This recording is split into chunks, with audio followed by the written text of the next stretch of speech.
కుట్టుకొని చచ్చిపోతా ఏం సార్ ఇదే ఏం సార్ ఇదే విద్యార్థులకు సత్ప్రవర్తన విద్యాబుద్ధులు నేర్పించాల్సిన కొందరు ఉపాధ్యాయులు తప్పుదారుల్లో వెళ్తున్నారు. కన్న కూతుళ్లుగా చూసుకోవాల్సిన విద్యార్థినుల పట్ల అసభ్యంగా ప్రవర్తిస్తూ అత్యంత పవిత్రమైన ఉపాధ్యాయ వృత్తికే కలంకం తెస్తున్నారు. అలాంటి ఓ ఉపాధ్యాయునికి దేహశుద్ధి చేశారు నెల్లూరు జిల్లా వరికుంటపాడు మండలంలోని తూర్పు బోయమడుగు గ్రామస్తులు.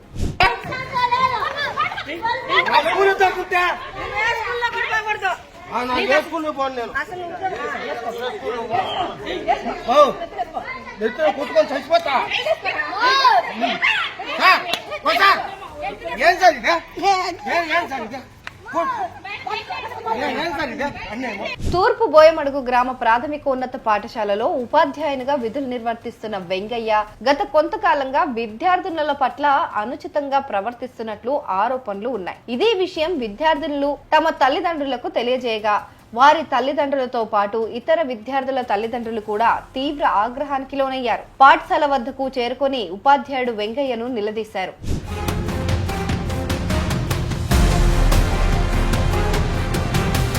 అయితే విద్యార్థుల తల్లిదండ్రులు అడిగిన ప్రశ్నలకు వెంకయ్య చాలా నిర్లక్ష్యంగా వ్యవహరించటమే కాకుండా మీ పిల్లలను తీసుకుపోలేదు, సంతోషించండి అంటూ హేళనగా మాట్లాడినట్లు తెలుస్తోంది.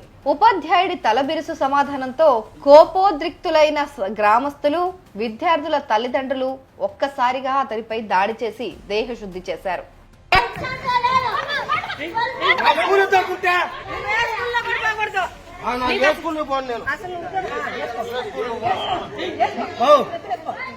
కుట్టుకొని చచ్చిపోతా ఏం సార్ ఇదే ఏం సార్ ఇదే ఉపాధ్యాయుడు వెంకయ్య కారును కూడా గ్రామస్తులు ధ్వంసం చేశారు. కారులో పారిపోకుండా ఉండేందుకు కారు టైర్లలో గాలి కూడా తీసేశారు. గ్రామస్తుల ఆగ్రహాన్ని తట్టుకోలేక ఉపాధ్యాయుడు వెంగయ్య పాఠశాల గోడ దూకి అక్కడి నుంచి పరారైనట్లు సమాచారం.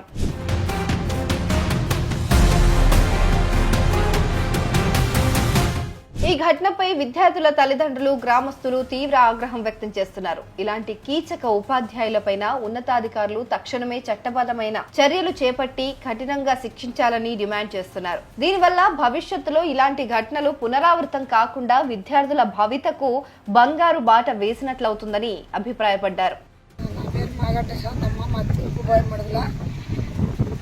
తూర్పు బోయమడుగు పాఠశాలలో విద్యా కమిటీ నెంబర్ నేను. ఈరోజు వెంగయ్య సార్ అనే అతను ఎస్టీ అమ్మాయిని ఒక అమ్మాయిని తీసుకొని పోయి గందరగోళం అయి ఉంటే మేము పేరెంట్స్ అడగటానికి వెళ్ళాము. వెళ్తే మీ పాపని దేశపాలేదు సంతోషించండి అని మేము కలబడి మమ్మల్ని ఇనప రాడ్లు తీసుకొని పొడవబోయేసరికి గ్రామస్తులందరూ గలబా చేశారు. అతను పరారయ్యాడు.